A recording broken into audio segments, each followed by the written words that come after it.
Hello guys! Ito muna kami sa aming mini garden dahil ang dami ng hinog na tomatoes. Kailangan na natin tanggalin to. Sayang. Ito.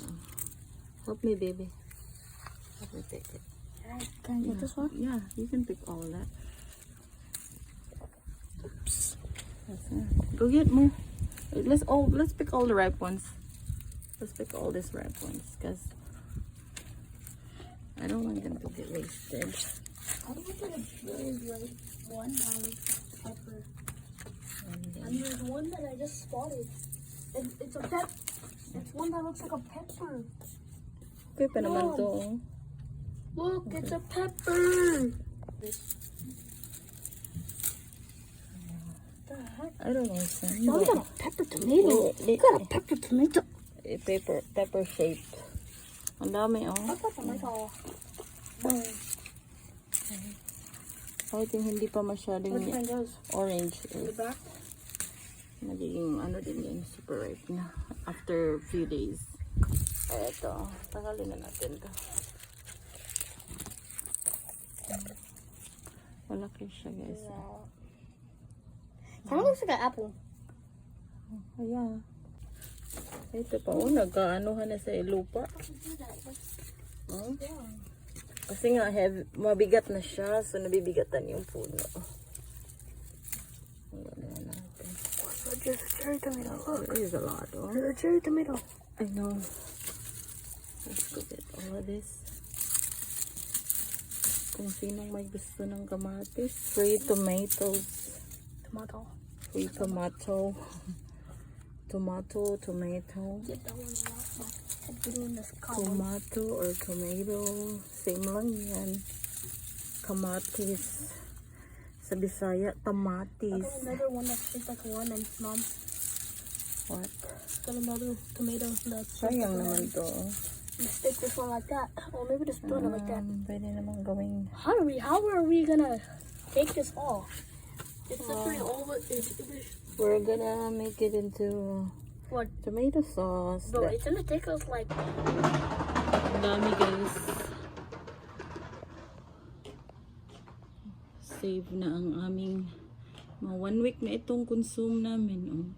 1 week. Kasya to ng malig 1 week. Talagang excited ako guys dahil yung fruit of labor ba, ganyan, nakikita na natin na ani na natin ang ating pinaghirapan. Kahit sobrang init sa labas, nagsisipag akong bungkal-bungkal ng lupa, magtatanim, ayan na, fruit of labor. Pagkatapos kumuha ako ng dahon ng kamote para isahog ko sa aking gagawing sinabawang isda. Konti naman akong ano lang guys, talbos. Ay, ayun na lang pinagtsatsagaan, 'di ba?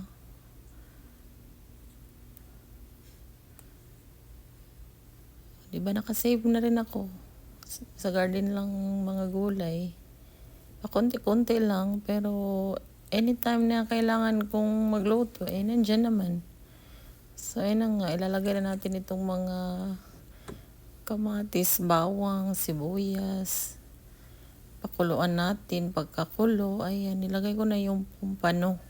Isang pumpano lang to guys. May leftover tayong pumpano dyan.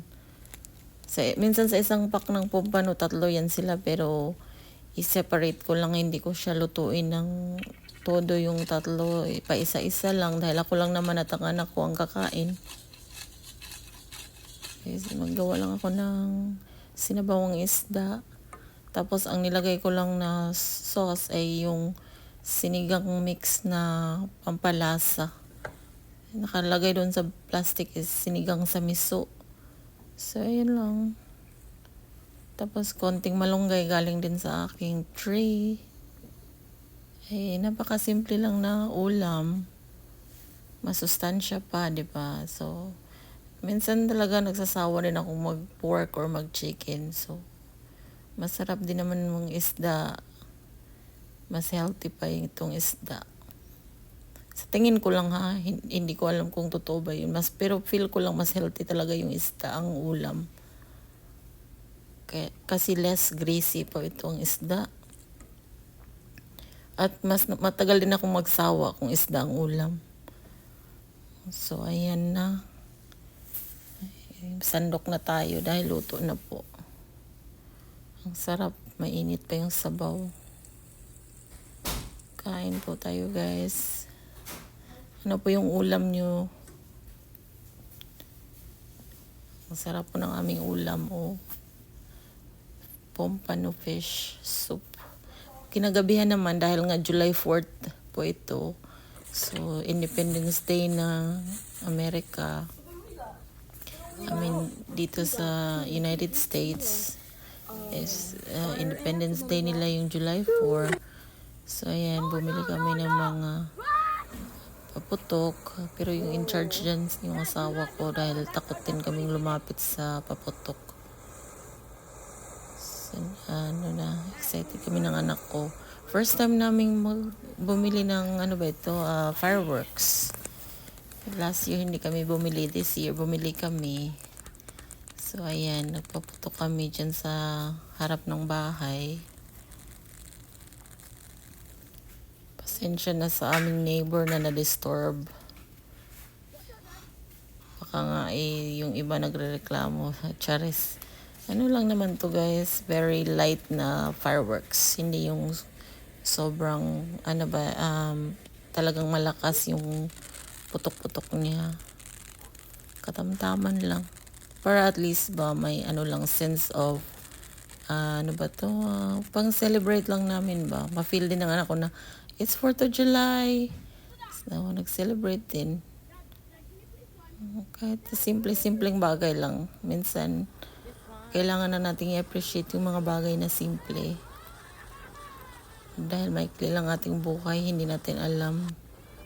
So, less stress and be happy. Happy 4th, everyone. Pinabukasan, niyaya kami ng aking friend na kumuha ng grapefruit. Kaya ayan, dinala ko na tong anak ko at ang aking asawa ay sumama rin dahil sabi ko mabigat siya. So, hindi pa naman ako allowed na magbuhat-buhat ng mahigit 15 pounds. So, kaya ayan, nagkuha kami ng grapefruit. Ang daming grapefruit, guys. Yung iba super ripe na. Ginagawa namin siyang juice. Ang dami naming nakuha. Sa akin, 3 plastic bag. Thank you guys for watching.